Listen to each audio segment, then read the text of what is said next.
Salutations spéciales aux différents membres de la communauté d'études quotidiennes de la Bible. Tout le plaisir est pour moi d'être avec vous aujourd'hui dans le but d'étudier la parole de Dieu et de tirer les messages qui y découlent. Prière de les partager avec vos proches afin que tous ensemble nous puissions en tirer profit et remerciements à tous ceux qui ont l'habitude de le faire. Nous prions le Seigneur. Merci infiniment, cher Père, pour ta grâce envers nous manifestée tes enfants. Tandis qu'en cet instant, nous sommes là en vue d'étudier ta parole. Éclaire-nous par ton Saint-Esprit afin que nous puissions comprendre et mieux nous préparer. Avec le pardon de nos péchés, nous te prions. Au nom de Jésus. Amen. Cette semaine, nous étudions la leçon 6 qui a pour titre « Les deux témoins ».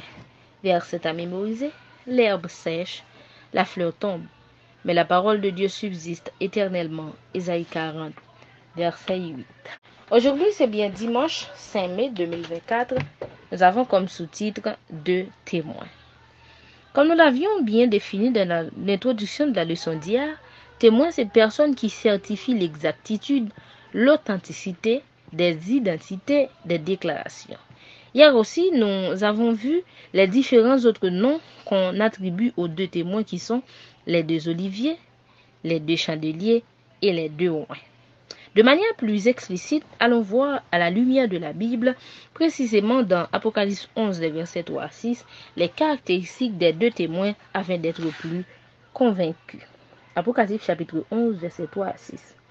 Je donnerai à mes deux témoins le pouvoir de prophétiser, revêtus de sacs pendant 1260 jours. Ce sont les deux oliviers et les deux chandeliers qui se tiennent devant le Seigneur de la terre. Si quelqu'un veut leur faire du mal, du feu sort de leur bouche et dévore leurs ennemis. Et si quelqu'un veut leur faire du mal, il faut qu'il soit tué de cette manière. Ils ont le pouvoir de fermer le ciel afin qu'il ne tombe point de pluie pendant les jours de leur prophétie, et ils ont le pouvoir de changer les eaux en sang et de frapper la terre de toute espèce de plaie chaque fois qu'ils le voudront.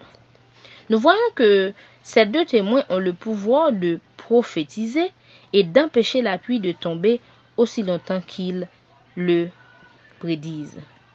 Par la parole de Dieu, Élie avait dit qu'il ne pleuvait pas sur Israël. Et en réponse à sa prière, il n'y eut point de pluie pendant 3 ans et demi selon Jacques 5, 17. Il pria Dieu plus tard et la pluie revint après que les faux prophètes de Baal eurent échoué dans leur tentative de mettre fin à la sécheresse. Les deux témoins aussi ont le pouvoir de transformer l'eau en sang et de frapper la terre de fléaux.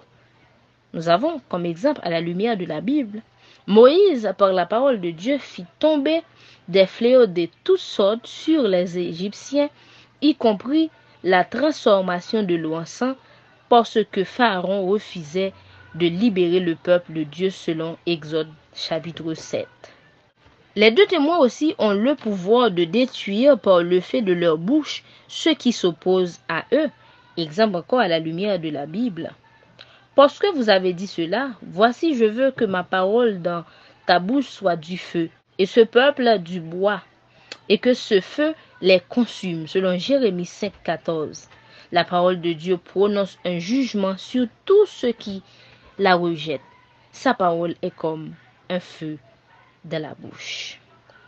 Nous voyons aussi dans Zacharie, le prophète vit deux oliviers de part et d'autre de chandeliers d'or.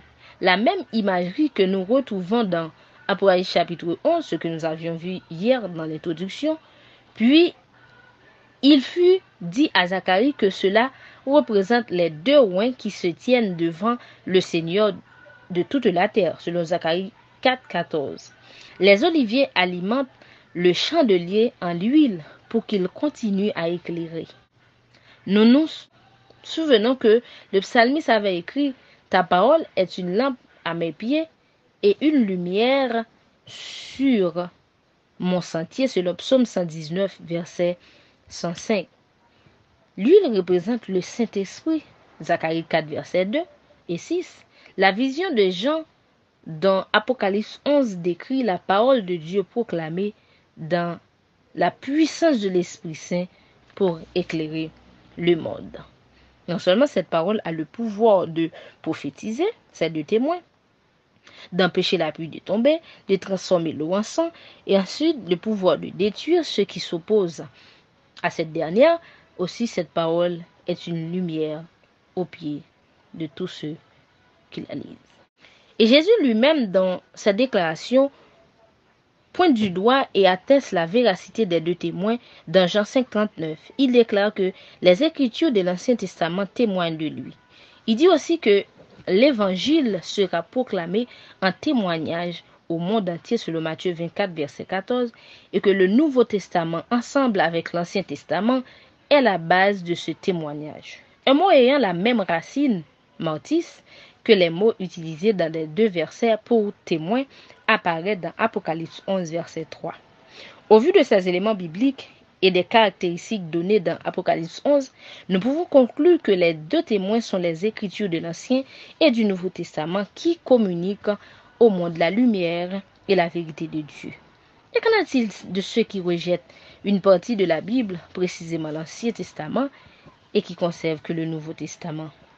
À la lumière de la Bible encore, nous voyons que ces personnes-là courent un grand danger en raison que toute l'écriture sacrée est inspirée par Dieu et que l'une complète l'autre et toutes c'est pour notre instruction.